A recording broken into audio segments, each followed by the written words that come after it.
Runaway Bridesmaid. A bridesmaid ditches a wedding and ends up sharing a cab and a spark with the bride's older sister. Before we get to our women-loving women story, don't forget to subscribe to our channel to see more like this. Now, for Runaway Bridesmaid. Chapter 1. Rose Delacroix clutched the pink chiffon of her bridesmaid dress as she stumbled down the church steps, her vision blurred by angry tears. The heavy wooden doors slammed behind her, muffling the organ music that had become unbearable to listen to. Each note felt like a reminder of what she'd just witnessed, her supposed best friend Chloe exchanging vows with Derek, the same Derek who had been texting Rose inappropriate messages just 2 weeks ago. "I can't believe her," Rose muttered, fumbling for her phone with shaking hands. The autumn wind whipped through her carefully curled hair, undoing hours of preparation. She needed to get away from here, away from the lies and the fake smiles and the crushing realization that maybe she'd never really known Chloe at all. The rideshare app showed a 15-minute wait. Rose's stomach dropped. She couldn't stand here in her ridiculous dress, fielding concerned looks from wedding guests, for another second. She was about to call a traditional cab when she spotted someone else in formal attire walking quickly down the sidewalk, phone pressed to their ear. "No, I understand, but I really need a ride now," the woman was saying, frustration evident in her voice. She had striking auburn hair twisted into an elegant updo, and wore a sophisticated navy dress that made Rose suddenly self-conscious about her frilly pink monstrosity. Something about her seemed familiar. Rose approached hesitantly. "Excuse me, are you having trouble getting a ride too?" The woman turned, and Rose found herself looking into the most beautiful hazel eyes she'd ever seen.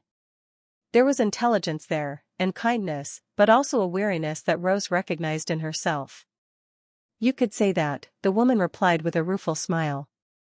"I'm Melody Blackwood, and apparently every driver in the city decided to take a break at the exact moment I need to escape from." She gestured vaguely toward the church. "Rose Delacroix. And trust me, I understand the need to escape." Rose studied Melody's face more carefully. "Wait, you look familiar." "Are you?" "Chloe's sister," Melody confirmed with a sigh. "The older, allegedly wiser one who should probably be in there making sure everything goes smoothly instead of standing on a street corner questioning all of my life choices." Rose felt her cheeks flush. "Oh God, you must think I'm terrible for walking out on your sister's wedding." But Melody surprised her by laughing, a genuine, warm sound that made something flutter in Rose's chest. "Honestly? I was looking for an excuse to leave myself. Want to share a cab? I saw one coming down the street."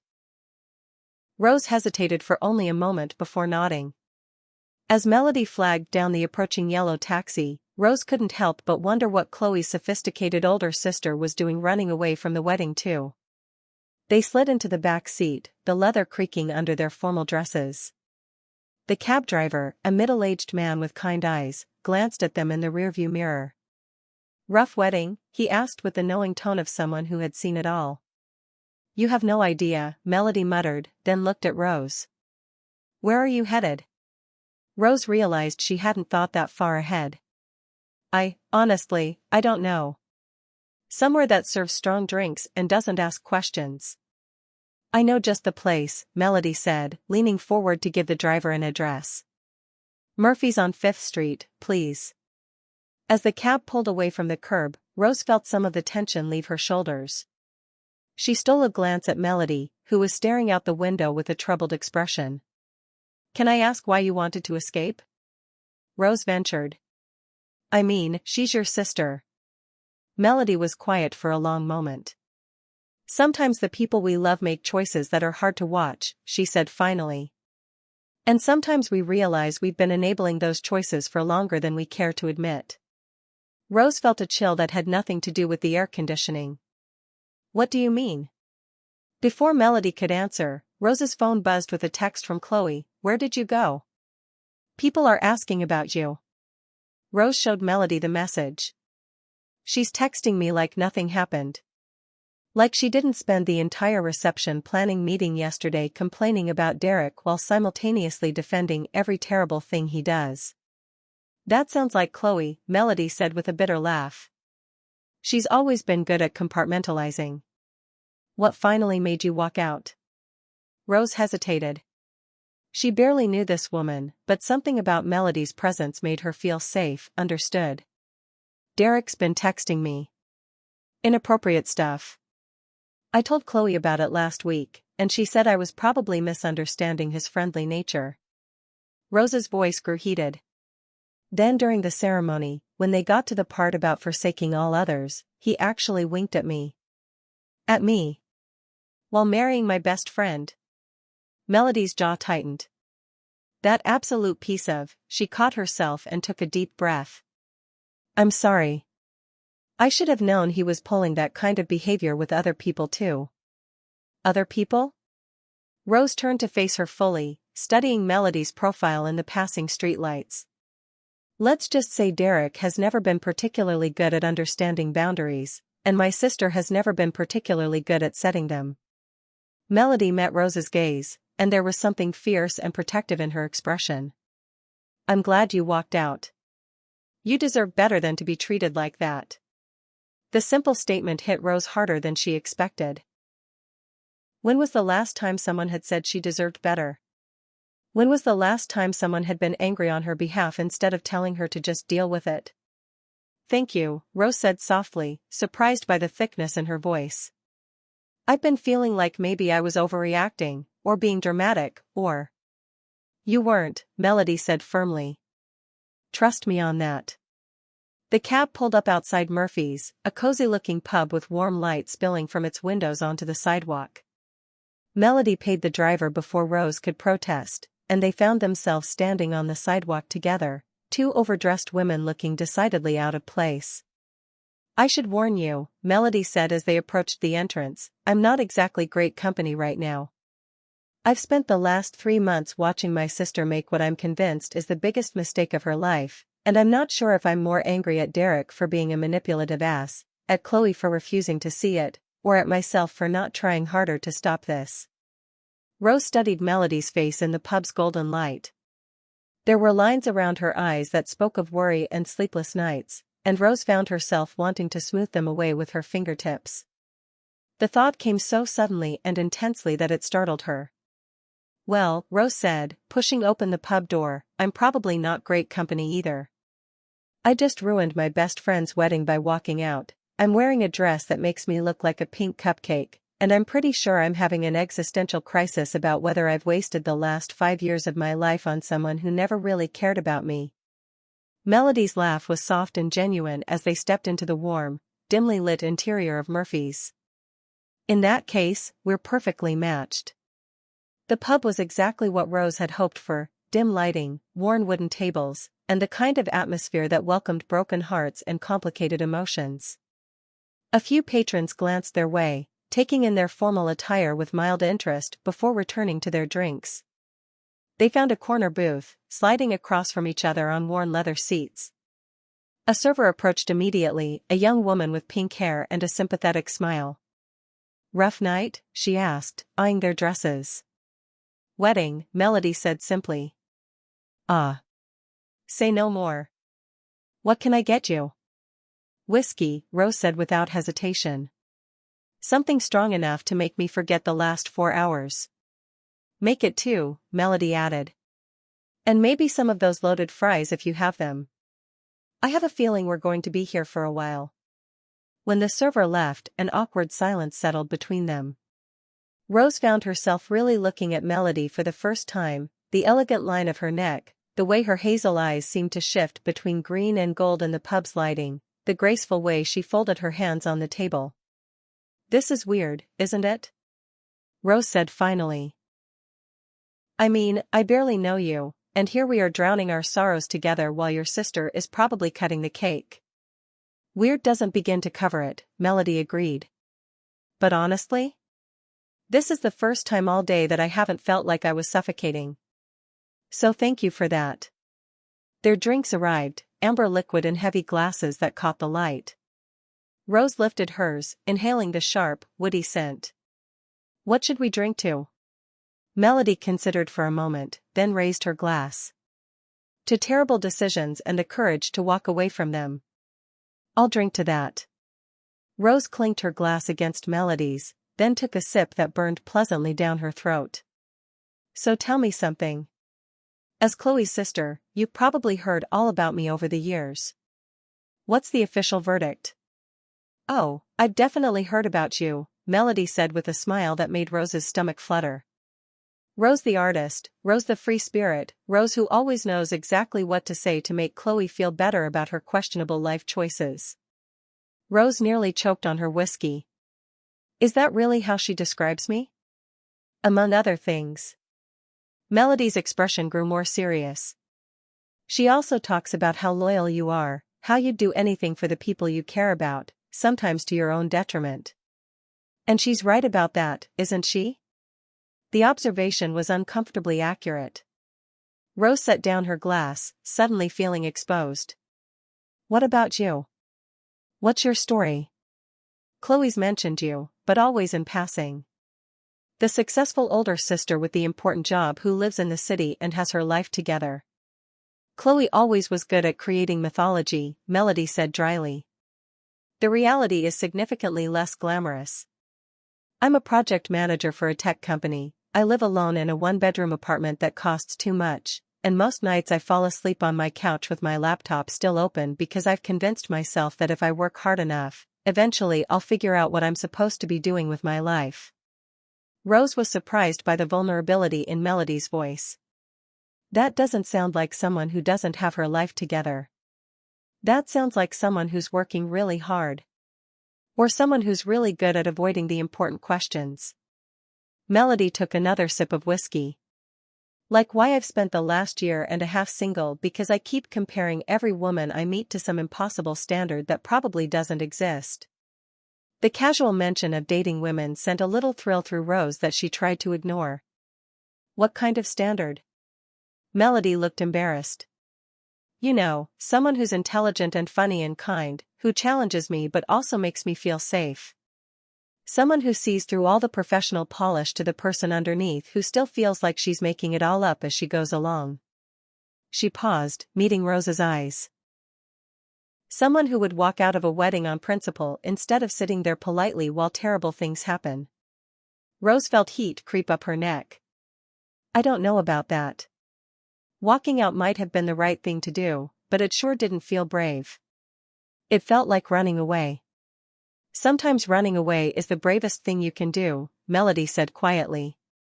Sometimes staying is just another form of giving up. Their loaded fries arrived, and Rose was grateful for the distraction. She was feeling things she hadn't expected to feel, especially not tonight, and definitely not for her former best friend's sister. But there was something about Melody that drew her in, the way she listened like Rose's words actually mattered, the way she seemed to see past Rose's usual defenses. Can I ask you something? Rose said, stealing a fry. Why did you really want to leave the wedding? Melody was quiet for a long moment, absently turning her glass in slow circles on the table. Because I've been watching Derek manipulate my sister for months, and I've been too much of a coward to say anything definitive about it. Because I knew that if I stayed for the reception, I'd end up drinking too much and telling everyone exactly what I think of the groom, which would ruin Chloe's day even if she deserves to know the truth. What kind of manipulation? Rose asked, though part of her already suspected she knew. The usual stuff. Isolating her from friends he doesn't approve of, making her feel guilty for spending time with family, convincing her that his jealousy is actually love and his controlling behavior is just him being protective. Melody's voice hardened. And apparently hitting on her friends and making it seem like their fault when they're uncomfortable. Rose nodded grimly. The texting thing wasn't the first incident. He's made comments before, little things that I brushed off because I didn't want to cause drama. But looking back, you were probably trying to preserve your friendship with Chloe, Melody said gently. That's not your fault. Derek is very good at creating situations where the people being targeted feel like they're the ones causing problems by speaking up. The understanding in Melody's voice made Rose's chest tighten with emotion she wasn't prepared for. How do you know so much about this? Melody's smile was sad. Because I dated someone like Derek for 2 years. I know all the warning signs because I lived through them. And I know how hard it is to convince someone you care about that they're in danger when they've been conditioned to see love as something that hurts. Rose stared at her, pieces clicking into place. That's why you couldn't say anything to Chloe. Because you knew she wouldn't believe you. Exactly. And because I knew that pushing too hard would just drive her further into his arms. It's a terrible position to be in. Watching someone you love make choices that you know will hurt them, knowing that trying to stop them might make things worse. Rose reached across the table without thinking, covering Melody's hand with hers. I'm sorry. That must have been awful, feeling so helpless. The contact sent electricity through Rose's fingertips, and she started to pull back, but Melody turned her hand over, palm up, and laced their fingers together. The gesture was so natural, so right, that Rose's breath caught. It was, Melody said simply. But sitting here with you, knowing that at least one person saw through Derek's act and refused to enable it, that helps more than you know. They sat like that for a moment, hands joined across the scarred wooden table, and Rose felt something shifting inside her chest. This woman, who she'd known for all of 2 hours, was looking at her like she was worth something. Like her instincts mattered. Like her decision to walk away had been brave instead of selfish. Melody, Rose started, then stopped, not sure what she wanted to say. I know, Melody said softly. This is complicated. Beyond complicated.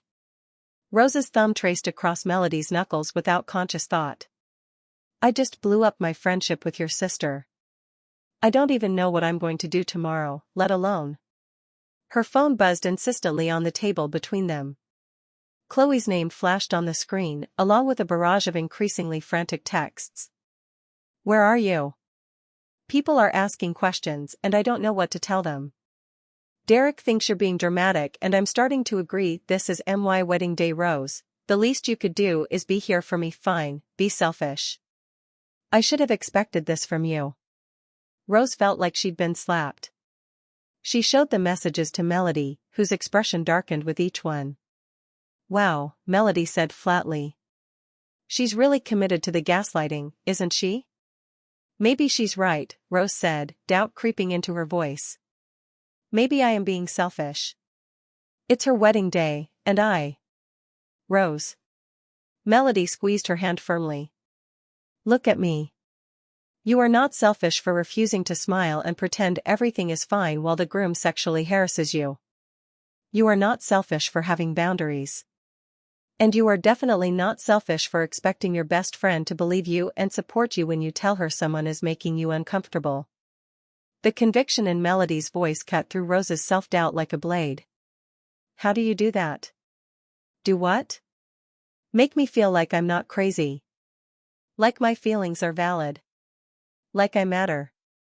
Melody's expression softened. Because you do matter. More than you seem to realize. The moment stretched between them, charged with possibility and the weight of everything unspoken. Rose was acutely aware of how beautiful Melody looked in the pub's golden light, of the warmth of her hand, of the way her presence made Rose feel more grounded than she had in months. I should probably respond to her, Rose said reluctantly, though she made no move to let go of Melody's hand. What do you want to say? Rose considered this. What did she want to say? That she was sorry for ruining Chloe's perfect day? That she'd be right back to play her part in the charade? Or something closer to the truth? I want to tell her that I love her, but I can't watch her marry someone who disrespects both of us, Rose said slowly. I want to tell her that real friends don't dismiss each other's concerns or call each other selfish for having boundaries. And I want to tell her that if she can't see that Derek is already driving wedges between her and everyone who cares about her, then maybe she's not the person I thought she was. Then tell her that. Rose looked down at her phone, then back at Melody. What if I lose her completely? Rose, Melody said gently, I think you might have already lost her. The question is whether you're going to lose yourself too, trying to hold on to someone who's already gone. The words hit deep, but they rang true. Rose took a steadying breath and typed. I love you, Chloe, but I can't pretend Derek's behavior toward me is acceptable, and I can't stand by while you dismiss my concerns. When you're ready to have an honest conversation about what's been happening, I'll be here. Until then, I hope you're happy. She hit send before she could second-guess herself, then immediately turned the phone face down on the table. How do you feel? Melody asked. Terrified, Rose admitted. But also, relieved? Like I finally said something that was actually true instead of just what I thought she wanted to hear. That's a good start. They finished their drinks in comfortable silence, the weight of the evening settling around them. Rose found herself studying Melody's face, memorizing the curve of her smile, the way her eyes crinkled slightly at the corners when she was thinking. She was beautiful, yes, but it was more than that. There was a depth to her, a quiet strength that Rose found incredibly attractive. I should probably head home, Rose said finally, though every part of her wanted to suggest they go somewhere else. Keep talking, make this night last longer. Probably, Melody agreed, but she didn't move to leave either. Where's home? Brooklyn. You? Upper West Side. So, opposite directions. Completely opposite, Rose confirmed, and they both laughed at the metaphor that seemed a little too apt. Melody signaled for the check, and Rose felt a flutter of panic. This was ending. This unexpected, perfect evening with this incredible woman was ending, and Rose wasn't sure she'd ever see her again. Melody, she said as they gathered their things, I know this is probably weird, given everything, but, would you maybe want to get coffee sometime? When all this settles down? Melody paused in putting on her jacket, and for a moment Rose was sure she'd overstepped. Then Melody smiled, the kind of smile that transformed her entire face. I would love that, she said. But fair warning, it might be a while before things settle down. Family drama tends to have a long half-life. I'm willing to wait, Rose said, surprising herself with her certainty. Some things are worth waiting for. The look Melody gave her was soft and wondering. You know, when I got dressed this morning, the last thing I expected was to meet someone who would make me remember what it feels like to want to take a chance on something. Rose felt her heart skip. What does that mean? It means, Melody said, stepping closer as they moved toward the door, that I haven't felt this connected to someone in a very long time. And it means that even though this situation is complicated and messy and probably inadvisable, I don't want this to be the last time I see you. They stood by the pub's entrance, the cool October air drifting in as other patrons came and went around them. Rose was hyper-aware of how close they were standing, of the way Melody's eyes kept dropping to her lips and then meeting her gaze again. Can I? Rose started, then lost her nerve. Can you what? Melody prompted gently. Can I kiss you? Rose whispered, the words coming out in a rush. I know it's crazy, and I know the timing is terrible, but I've been thinking about it for the last hour and I. Melody silenced her by cupping her face gently and pressing their lips together in a kiss that was soft and tentative at first, then deeper when Rose responded by stepping into her embrace. Rose's hands found Melody's waist, pulling her closer, and for a moment the rest of the world disappeared. There was only the warmth of Melody's mouth, the gentle pressure of her hands, the way she tasted like whiskey and possibility. When they broke apart, both were breathing hard. That was... Rose started. Yeah, Melody agreed breathlessly. It really was. They stood there for another moment, foreheads almost touching, until the reality of their situation began to reassert itself. I should really go, Rose said reluctantly. Me too. But Melody made no move to step away. Rose? Yeah? Whatever happens with Chloe, whatever fallout comes from tonight. I want you to know that meeting you was the best thing that's happened to me in a long time. Rose's chest tightened with emotion. For me too. They exchanged numbers, fingers brushing as Rose handed back Melody's phone.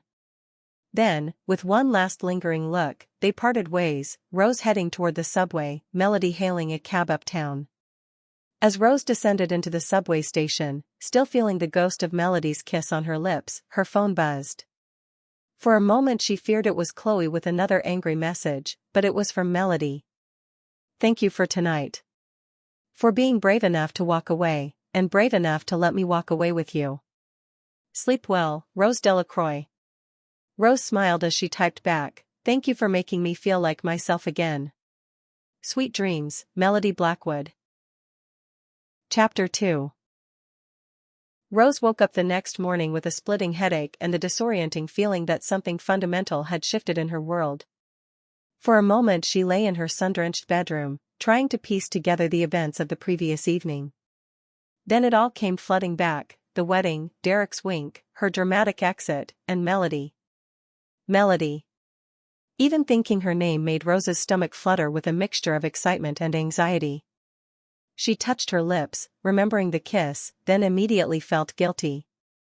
Was she a terrible person for kissing her ex-best friend's sister less than 12 hours after walking out of said best friend's wedding?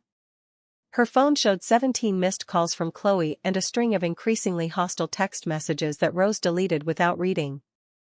There was also a missed call from her mom, which filled Rose with dread.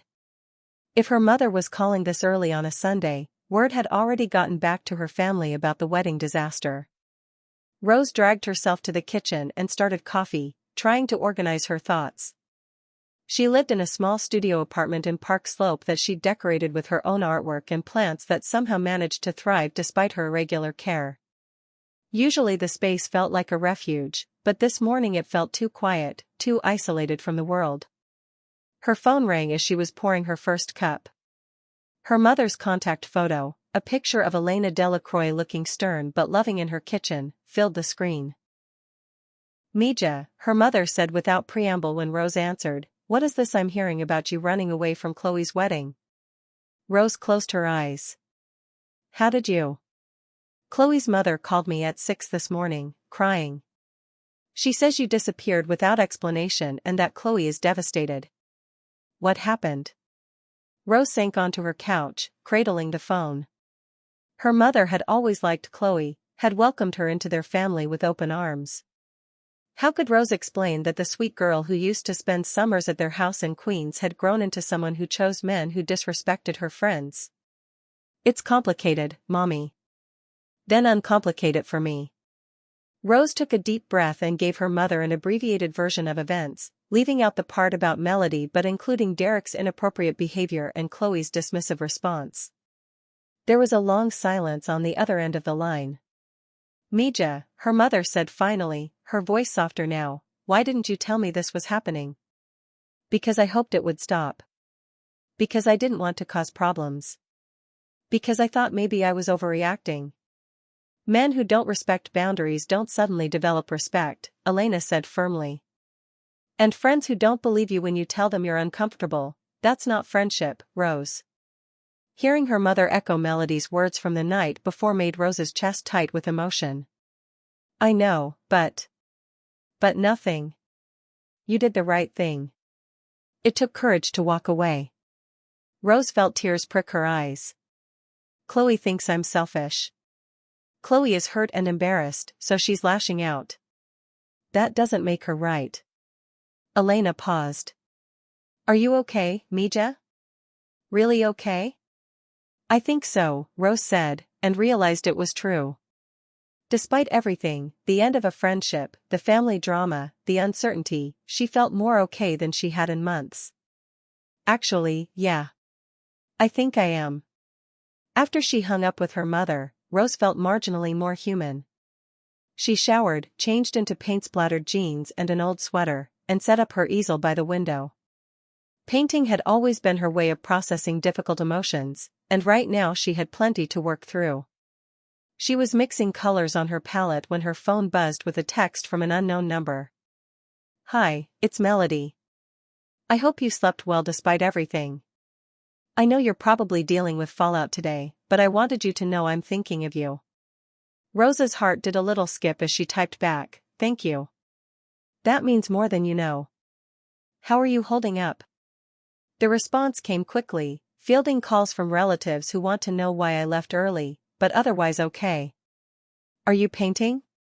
I remember Chloe mentioning you're an artist." Rose smiled, looking at her canvas. Just starting. It helps me think. What do you do when you need to clear your head? Usually work, which probably says something unhealthy about my coping mechanisms. But today I'm trying something different. I'm at the Met, looking at actual art instead of spreadsheets. The image of Melody wandering through museum galleries made Rose's chest warm. What's your favorite piece so far? There's this Van Gogh, Cypresses, that keeps drawing me back. There's something about the way he painted movement and emotion into the trees. They look like they're dancing, or maybe screaming. I can't decide which. Rose set down her brush, struck by the observation. That's beautiful. Van Gogh was brilliant at capturing internal states through landscape. What you're seeing in those trees might be exactly what he was feeling when he painted them. Are you free this afternoon? Melody texted, and Rose's pulse quickened. I know it's probably not the best timing, but I'd love to hear more about art from someone who actually knows what they're talking about. And I'd love to see you again, if I'm being honest. Rose stared at the message, torn between desire and doubt. Was it too soon? Too complicated? Too risky? But then she thought about how Melody had made her feel the night before, seen, understood, valued. And she thought about what her mother had said about courage. I'd love to, she typed back. Meet me at the museum in an hour? Perfect. I'll be by the Van Gogh. Rose practically floated through getting ready, choosing a soft green dress that brought out her eyes and taking more care with her hair than she had in weeks. As she walked through Central Park toward the museum, she found herself humming, something she only did when she was genuinely happy. She spotted Melody immediately in the post-impressionist gallery, standing before the Van Gogh with the same focused attention she'd given Rose the night before. She was wearing dark jeans and a cream sweater that made her auburn hair glow, and Rose felt that same flutter of attraction mixed with something deeper. You were right about the trees, Rose said, approaching quietly. They're definitely dancing and screaming. Melody turned with a smile that made Rose's knees weak. You came. Did you think I wouldn't? I wasn't sure. After last night, in the light of day. I thought you might have second thoughts about getting involved with your ex-best friend's sister. Rose stepped closer, studying the painting while hyper-aware of Melody beside her. I thought about it. But then I realized that what happened last night, meeting you, talking with you, feeling like someone actually saw me, that was the most real thing I've experienced in months. Why would I have second thoughts about something real? Melody was quiet for a moment, then said softly, you have no idea how much I needed to hear that. They moved through the galleries together, Rose sharing stories about technique and historical context while Melody asked thoughtful questions and offered insights that showed she saw art as more than just pretty pictures. Their hands brushed as they walked, and by the time they reached the contemporary wing, Rose felt brave enough to lace their fingers together. Can I ask you something? Melody said as they paused before a massive Rothko canvas. Anything.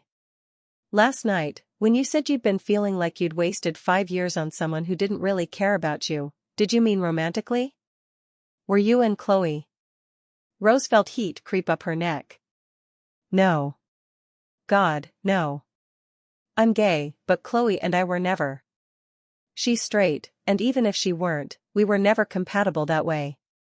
But I think I've been in love with the idea of her for so long that I couldn't see who she actually was. What do you mean, the idea of her? Rose considered how to explain it. Chloe was my first real friend in college. I was this shy kid from Queens who'd never been away from home, and she was so confident and outgoing. She made me feel like I belonged somewhere. I think I spent 5 years trying to be the friend she needed instead of asking whether she was the friend I needed. Melody squeezed her hand gently. That's not wasted time, Rose. That's you being loyal and caring. The fact that it wasn't reciprocated doesn't diminish the value of who you are. Rose turned to face her fully. How do you always know exactly what to say? Because I recognize the feeling. I spent 2 years with someone who made me feel like I needed to earn love by being perfect, by never asking for too much, by making myself smaller so she could feel bigger. It took me a long time to realize that real love doesn't require you to disappear. They were standing very close now, and Rose could see gold flecks in Melody's hazel eyes. Is that what you meant last night, about having impossible standards? Maybe. Or maybe I just hadn't met the right person yet. Melody's voice was soft, intimate despite the crowds moving around them. Maybe I was waiting for someone who would make me want to be brave again. The moment stretched between them, charged with possibility, until a group of tourists moved between them and broke the spell. Are you hungry? Melody asked, stepping back slightly but keeping hold of Rose's hand. I know a place nearby that makes incredible sandwiches. They ended up at a small cafe a few blocks from the museum, sitting across from each other at a tiny table by the window. Rose watched Melody tear her sandwich into neat pieces, a small smile playing at her lips. What? Melody asked, catching her staring. You're very precise, Rose observed. With everything. The way you eat, the way you think, the way you talk. It's attractive. Melody laughed. That's the first time anyone's called my control issues attractive. I don't think it's control issues. I think it's care. You pay attention to things. You consider your words. You notice details other people miss. Rose leaned forward slightly. Like last night, you could have just said generic supportive things, but you actually listened to what I was telling you and responded to what I needed to hear. Maybe that's because I wanted to understand you, Melody said, meeting her gaze. From the moment I saw you on that street corner, something about you made me want to know more. Even though I was crying and wearing a ridiculous dress? Especially because of that. You were in pain, but you were still standing. You were angry, but you weren't bitter. You were vulnerable, but you weren't broken. Melody paused, seeming to choose her words carefully. I've met a lot of people who talk about having principles, but you actually acted on yours, even when it cost you something important. Rose felt emotion tighten her throat. It doesn't feel brave. It feels like I'm stumbling around in the dark, making everything up as I go. Welcome to being human, Melody said with a gentle smile. The difference is, you're stumbling towards something better instead of staying somewhere that hurts you. They finished their lunch talking about everything, Rose's art, Melody's work, their families, their hopes, their fears about the future. Rose found herself sharing things she rarely told anyone, and Melody listened with the same focused attention she'd given the Van Gogh. I should probably head home, Rose said finally, though she didn't want the day to end. Probably, Melody agreed, but she didn't move to leave either. Melody, Rose said, gathering her courage, I know this is happening fast, and I know the situation with Chloe makes it complicated, but I really like you. More than like you. And I don't want to pretend I don't just because the timing is inconvenient. Melody reached across the table and took her hand. I really like you too. More than I've liked anyone in a very long time. And you're right, pretending otherwise would be dishonest. So what do we do? I think, Melody said slowly, we take it one day at a time. We're honest with each other about what we're feeling and what we need. We don't let other people's drama dictate what happens between us. And we see where this goes. Rose smiled, feeling lighter than she had all day. I can work with that. They parted ways outside the cafe with a kiss that was softer and more tentative than the night before, but no less meaningful. As Rose watched Melody disappear into the crowd, she felt something she hadn't experienced in years, genuine excitement about the future. Her phone buzzed as she walked to the subway. A text from Chloe, we need to talk. My apartment, 7 p.m. Don't make this harder than it already is. Rose stared at the message, her good mood evaporating. She'd known this conversation was coming, but she'd hoped for more time to prepare. She typed back, I'll be there. Chapter 3. Chloe's apartment in the Upper East Side had always intimidated Rose a little, all clean lines and expensive furniture that seemed designed more for looking at than living in. Tonight, under the harsh overhead lighting, it felt particularly unwelcoming. Chloe answered the door, still wearing her going-away outfit from the day before, though her hair was disheveled and her makeup smeared. She looked like she'd been crying, which made Rose's chest tighten with familiar guilt. "Come in," Chloe said without preamble, stepping aside to let Rose enter. The apartment was messier than Rose had ever seen it. Wedding gifts were scattered across the coffee table, still in their wrapping, and there were tissues everywhere. Derek was nowhere to be seen, for which Rose was grateful. "Where's your husband?" Rose asked, taking a seat on the pristine white couch. "Honeymoon suite," Chloe said flatly. "I told him I needed space to deal with this." She gestured vaguely at Rose, as if she were a problem to be solved. They sat in uncomfortable silence for a moment. Rose had imagined this conversation a dozen times on the subway ride over, but now that she was here, she didn't know where to start. "I can't believe you left," Chloe said finally. "My wedding, Rose. The most important day of my life, and you just walked out." "Chloe. Do you have any idea how humiliating that was? Having to explain to 200 people why my maid of honor disappeared? Having my new mother-in-law ask if there was something wrong with you?" Rose felt a familiar surge of guilt, but underneath it was something new, anger. "Did you tell them why I left? What was I supposed to say?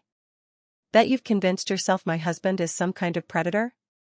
"I haven't convinced myself of anything," Rose said, her voice rising slightly. "Derek has been inappropriate with me multiple times, and when I told you about it, you dismissed my concerns." Chloe's face hardened. "Derek is friendly. He's touchy-feely with everyone. That doesn't make him a predator." "Friendly doesn't include sending late-night texts about what he'd like to do to me if he were single," Rose said bluntly.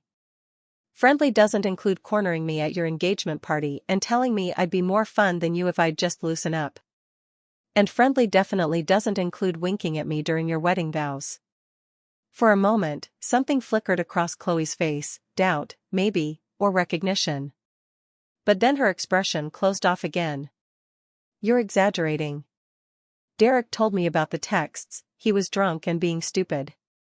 And the engagement party thing, you misunderstood what he was saying." Rose stared at her. "He told you about the texts?" "Of course he did.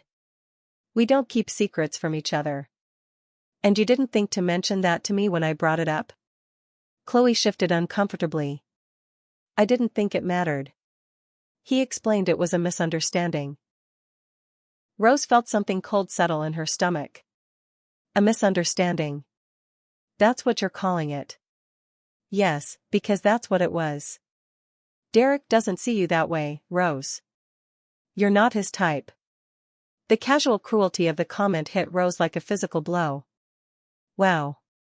I didn't mean," Chloe started, but Rose held up a hand. "No, I think you meant exactly what you said.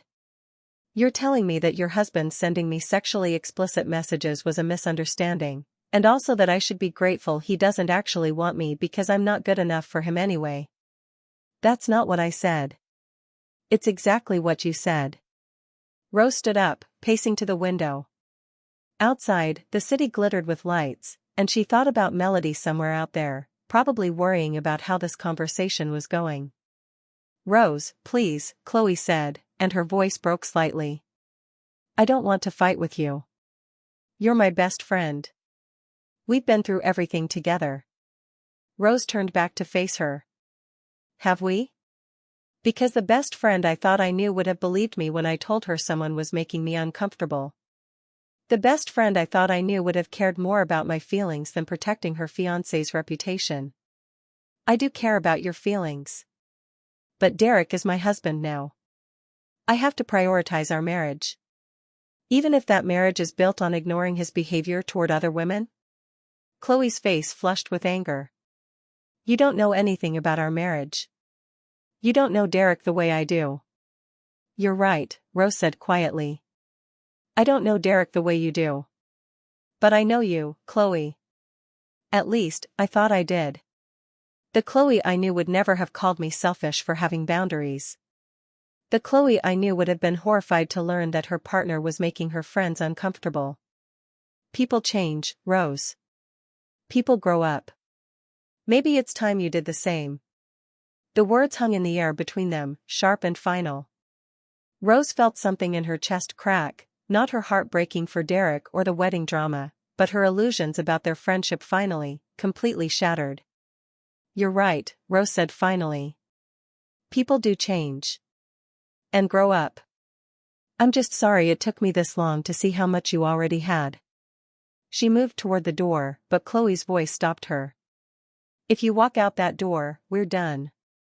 I mean it, Rose. I won't keep chasing after you, trying to fix this. Rose paused with her hand on the doorknob. A part of her, the part that had spent 5 years prioritizing Chloe's needs over her own, wanted to turn around, apologize, find a way to make this work. But a louder part, the part that sounded like Melody's voice, reminded her that she deserved friends who believed her, who supported her, who didn't ask her to make herself smaller to fit into their lives.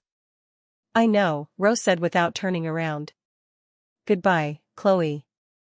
She walked out into the hallway and pressed the elevator button with shaking hands. As the doors closed behind her, she felt a mixture of grief and relief so intense it made her dizzy. Her phone rang as she stepped onto the street. Melody's name on the screen made her chest tight with gratitude. How did it go? Melody asked without preamble. About as badly as expected, Rose said, flagging down a taxi. Are you free? I could really use a friendly face right now. Always. My place or neutral territory? Rose hesitated for only a moment. Your place, if that's okay. I think I need somewhere that feels completely separate from all this drama. Of course. I'll text you the address. And Rose? Yeah? Whatever happened in there, you did the right thing. I'm proud of you. As the taxi pulled away from Chloe's building, Rose felt the last of her old life falling away behind her. It was terrifying and liberating in equal measure. But for the first time in months, she was moving towards something instead of just trying to hold on to the past. Melody's building was a pre-war brownstone on the Upper West Side, the kind of place Rose had always imagined living in but never been able to afford. Melody met her at the door, still wearing the jeans and sweater from earlier, and immediately pulled her into a hug. How are you holding up? Melody asked, leading her up a flight of stairs to a door marked 3B. I'm okay, Rose said, and realized it was true. Sad, but okay. It's like I've been trying to save something that was already gone. Does that make sense? Perfect sense. Melody unlocked her door and gestured Rose inside. Can I get you something? Tea? Wine? Something stronger? Rose looked around Melody's apartment, taking in the warm lighting, the bookshelves full of actual books, the artwork that showed personal taste rather than professional staging. It felt like a home, not a showpiece. Wine sounds perfect. As Melody moved around her small but efficient kitchen, Rose settled onto the couch and let herself really absorb what had happened. The friendship that had defined so much of her adult life was over. The person she'd thought was her best friend had chosen to protect a man who disrespected women over supporting Rose's right to feel safe and heard. It should have felt like a catastrophe. Instead, it felt like waking up. Here, Melody said, returning with 2 glasses of red wine and settling beside Rose on the couch. Do you want to talk about it, or do you want to be distracted from it? Rose considered this. Can I have both? Talk about it a little, then be distracted? Absolutely. Rose told her about the conversation with Chloe, the denial, the gaslighting, the casual cruelty. Melody listened without interrupting, her expression growing more troubled with each detail. I'm sorry, Melody said when Rose finished. I know you hoped it would go differently. Did I? I think part of me knew it would go exactly like that. She's been showing me who she is for months. I just didn't want to see it. That doesn't make it hurt less. Rose leaned back against the couch cushions, suddenly exhausted. No, it doesn't. But you know what's strange? I also feel free. Like I've been holding my breath for months, trying to be the friend she needed, and I can finally exhale. Melody set down her wine glass and turned to face Rose fully. What does that freedom look like? What do you want to do with it? Rose met her gaze, seeing warmth and possibility there. Honestly? Right now, I want to kiss you again. Is that terrible? My friendship just imploded and all I can think about is how much I want to be close to you. Melody's smile was soft and understanding. It's not terrible. It's human. You just ended something that was hurting you, and now you want something that feels good. There's nothing wrong with that. Are you sure? Because I feel like I should be more devastated, or more conflicted about you being Chloe's sister, or... Melody silenced her by reaching out and tucking a strand of hair behind Rose's ear. Rose, you spent years putting Chloe's feelings ahead of your own. Don't start doing the same thing with your guilt. What do you want, right now, in this moment? Rose looked at Melody, really looked at her. The gentle curve of her mouth, the way her eyes seemed to see straight through to Rose's heart, the patience and kindness radiating from her even after everything that had happened. I want you, Rose said simply. I want this, whatever this is. I want to stop overthinking and just be here with you. Then be here with me, Melody said, and leaned forward to kiss her. This kiss was different from their previous ones, deeper, more intentional, full of the promise of something real beginning. Rose felt herself melting into it, into the warmth of Melody's hands on her face, into the safety of being wanted exactly as she was. When they broke apart, both were breathing hard.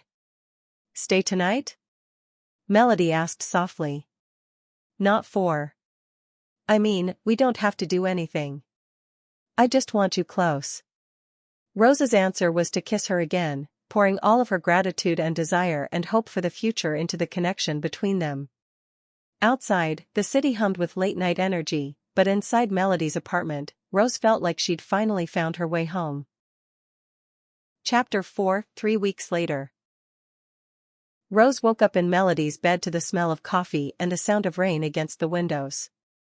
She'd been spending most nights here, and Melody's apartment had started to feel more like home than her own studio in Brooklyn. They'd fallen into an easy rhythm, Melody leaving early for work while Rose painted at the easel they'd set up by the living room window, meeting for lunch when Melody's schedule allowed, cooking dinner together most evenings. It felt natural in a way Rose had never experienced before. There was no walking on eggshells, no trying to anticipate moods or needs, no feeling like she had to earn her place in Melody's life. They just fit. Morning, beautiful, Melody said, appearing in the doorway with 2 mugs of coffee. She was already dressed for work in a navy suit that made her look professional and gorgeous, her hair twisted up in a way that made Rose want to pull it down and run her fingers through it. Morning yourself, Rose replied, sitting up and accepting the coffee gratefully. You're up early, even for you. Big presentation today. The Peterson project I've been working on. Melody sat on the edge of the bed, reaching out to smooth Rose's sleep-tousled hair. What are your plans? Finishing the piece I started yesterday. And I have a phone interview with that gallery in Chelsea at 2. Rose had been putting together a portfolio and reaching out to galleries, something she'd put off for years while letting Chloe's crises take priority over her own dreams. Melody's face lit up. Rose, that's wonderful. Which gallery? Morrison Contemporary. It's small, but they specialize in emerging artists and the owner saw my work at a group show last month. I'm so proud of you, Melody said, leaning down to kiss her forehead. You've been amazing these past few weeks, really going after what you want. Rose felt a warm glow at the praise, but also a familiar flutter of anxiety. I keep waiting for the other shoe to drop, you know? For something to go wrong or for someone to tell me I'm being unrealistic. That's just old conditioning, Melody said gently. You've spent years having your dreams dismissed or deprioritized. It's going to take time to trust that you deserve good things. Rose marveled, not for the first time, at how well Melody understood her psychological landscape. How did you get so wise? Expensive therapy and hard-earned experience, Melody said with a laugh. Speaking of which, I should probably mention, my mother called yesterday. Rose felt her stomach drop.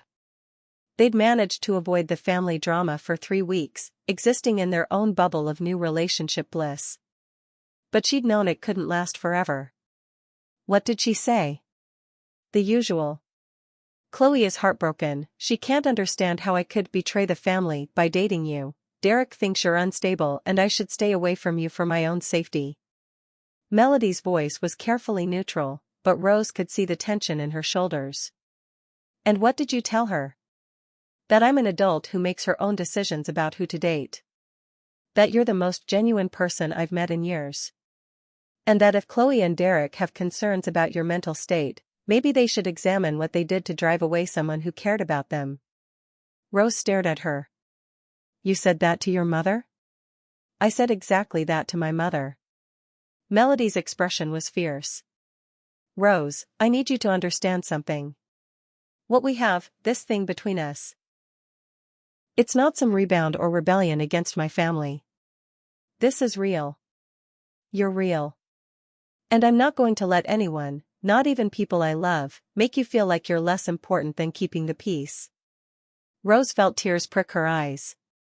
I love you, she said, the words coming out before she could stop them. Then she froze, realizing it was the first time either of them had said it. Melody's face softened completely. I love you too, she said simply. I have for days now. I was just waiting for the right moment to tell you. Is this the right moment? Every moment with you feels like the right moment, Melody said, then laughed at herself. God, I'm getting sappy. You're going to make me late for my presentation. Go, Rose said, pulling her down for one more kiss. Knock them dead. I'll be here when you get home. Home, Melody repeated, trying out the word. I like the sound of that. After Melody left, Rose spent the morning working on a new painting, abstract shapes and warm colors that seemed to capture the feeling of falling in love, of finding safety after chaos. She'd been more productive in the past 3 weeks than she'd been in months, as if removing the constant stress of managing Chloe's drama had freed up creative energy she hadn't even known she was suppressing. The gallery interview went better than she'd dared hope. Sarah Morrison, the owner, loved Rose's work and wanted to include 3 pieces in an upcoming group show featuring local emerging artists. It wasn't a solo show, but it was representation, exposure, validation that her art mattered to someone besides herself. Rose was still buzzing with excitement when Melody came home that evening, looking exhausted but pleased. How did the presentation go? Rose asked, wrapping her arms around Melody's waist. Better than expected. We got the contract. Melody melted into the embrace. How was your interview? I got into the show. Rose practically bounced with excitement. 3 pieces, opening night reception, the whole thing. Melody's face transformed with joy. Rose, that's incredible. We have to celebrate. They went to dinner at a small Italian restaurant in the neighborhood, the kind of place with checkered tablecloths and wine served in water glasses. Rose found herself studying Melody across the table, the way she gestured when she talked about her work, the way her eyes lit up when she laughed, the way she listened to Rose's stories about art and life with complete attention. Can I ask you something? Rose said as they shared tiramisu for dessert. Always. Do you ever worry that this is happening too fast? That we're moving in together and saying we love each other and I barely know what your childhood was like or whether you prefer showers to baths or if you're a morning person or a night owl? Melody considered this seriously. Do you want to know those things about me? I want to know everything about you.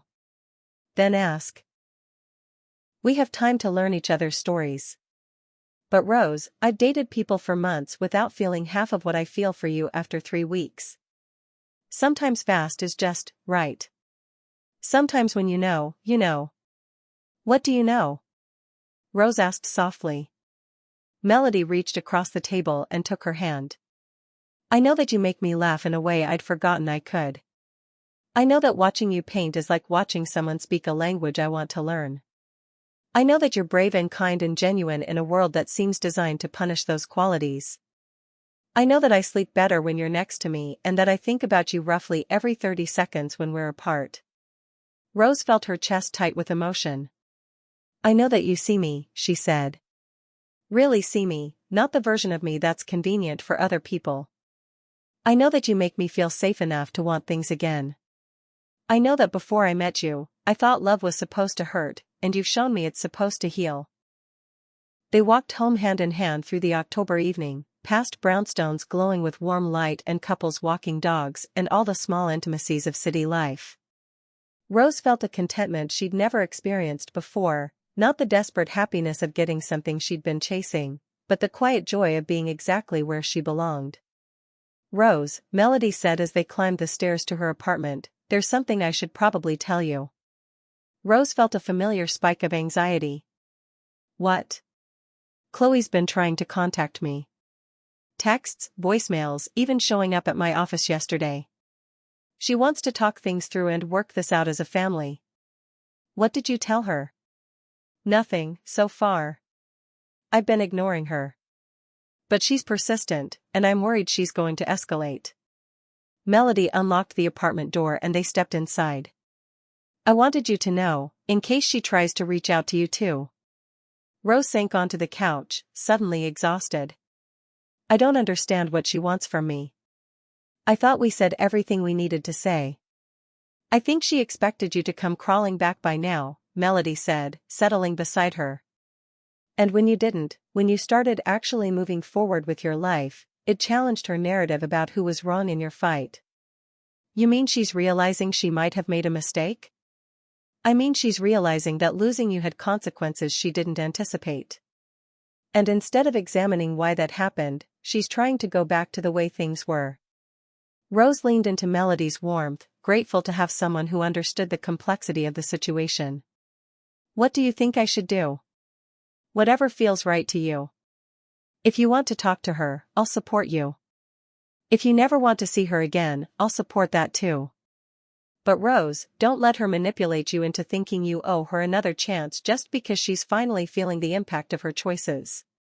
Rose nodded, then looked up at Melody with sudden fierce certainty. I don't want to talk to her. Not now, maybe not ever.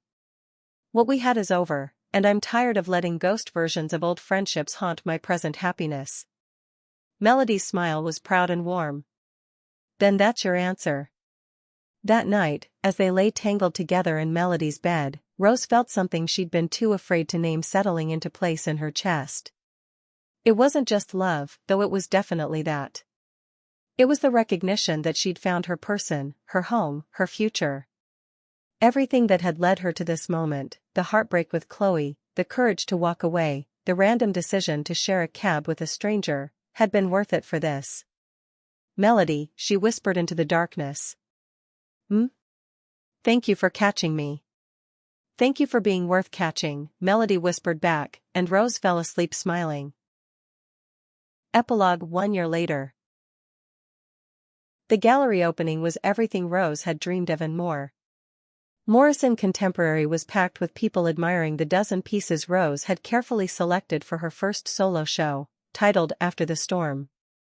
Each painting captured a different aspect of her journey over the past year, the chaos of leaving behind what no longer served her, the tentative hope of new beginnings, the deep joy of finding love that felt like coming home. Rose stood next to her favorite piece, a large canvas full of warm golds and deep blues that she'd painted after a particularly perfect Sunday morning with Melody, and watched as a woman in an expensive coat placed a small red dot next to it. Sold. Her third sale of the evening. Excuse me, are you the artist? An older man approached with his wife, both of them smiling warmly. I am, Rose said, still not quite used to claiming the title without self-doubt. Your work is extraordinary, the woman said. There's such hope in it, such resilience. You can feel the journey in every brushstroke. Rose thanked them, signed their catalog, and accepted their congratulations before they moved on to examine another piece. She scanned the crowd for Melody and found her across the room, deep in conversation with Sarah Morrison and another gallery owner Rose didn't recognize. How does it feel? A familiar voice asked behind her. Rose turned to find her mother approaching with a glass of wine and a proud smile. Elena Delacroix looked elegant in a black dress Rose had helped her pick out, her salt and pepper hair styled specially for the occasion. Surreal, Rose admitted. Good surreal, but still surreal. I'm so proud of you, Mija. Your father would be too. Rose felt the familiar ache at the mention of her father, who'd passed away 2 years earlier. I wish he could see this. He can, Elena said firmly. And he's probably telling everyone in heaven that his daughter is a famous artist now. Rose laughed, the sound mixing joy and grief in a way that had become familiar. I'm not famous, Mommy. You are to me. And to her. Elena nodded toward Melody, who was now making her way through the crowd toward them. How's my favorite artist doing? Melody asked, sliding an arm around Rose's waist and kissing her cheek. Rose melted into the familiar warmth of her girlfriend's presence.